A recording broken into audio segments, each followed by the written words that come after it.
Est-ce que cette idée que le journalisme consiste à vérifier les faits, est-ce que c'est pas une réduction du journalisme? Parce qu'on pourrait te répondre que le journalisme, c'est aussi hiérarchiser les faits, que le journalisme consiste à contextualiser les faits, c'est-à-dire nous donner les clés. Voilà. C'est pas simplement de la vérification. Et aussi, la remarque de Gilles, elle est assez amusante parce que le risque, c'est de recadrer le citoyen qui s'éclate à dire des conneries sur Internet, mais ne pas recadrer les autorités qui peuvent aussi dire des fadaises, minorer des scandales.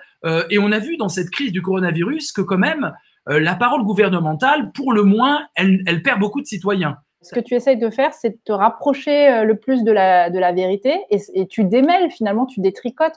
Et oui, il faudrait plus de médias d'enquête, ça clairement, mais pour faire des enquêtes au long cours, il faut quoi? Il faut de l'argent. Et c'est vrai que moi ça me plairait beaucoup de travailler pendant des mois sur une même thématique. Je sais pas, Élise Lucet, je l'admire beaucoup. Je l'admire énormément.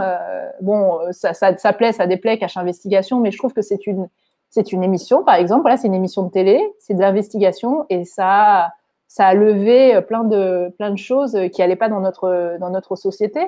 Élise Lucet, elle a présenté le Trésor toute sa vie.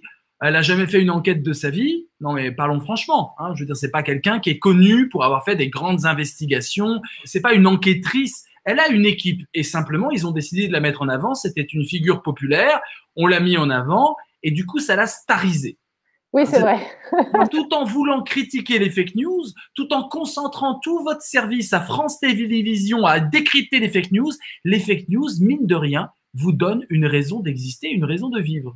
Même si je travaillais 24 heures sur 24, ça suffirait pas à endiguer toutes les fake news. Il y a des gens en Russie qui ont créé des fake news pour déstabiliser les États-Unis et qui ont payé des campagnes comme ça avec 2000 publicités pour le faire. Vraiment, si on n'existait pas, il y aurait un petit problème. Voilà, on serait vraiment en retard sur notre temps. Pour moi, bosser sur les fake news, c'est être dans l'air du temps.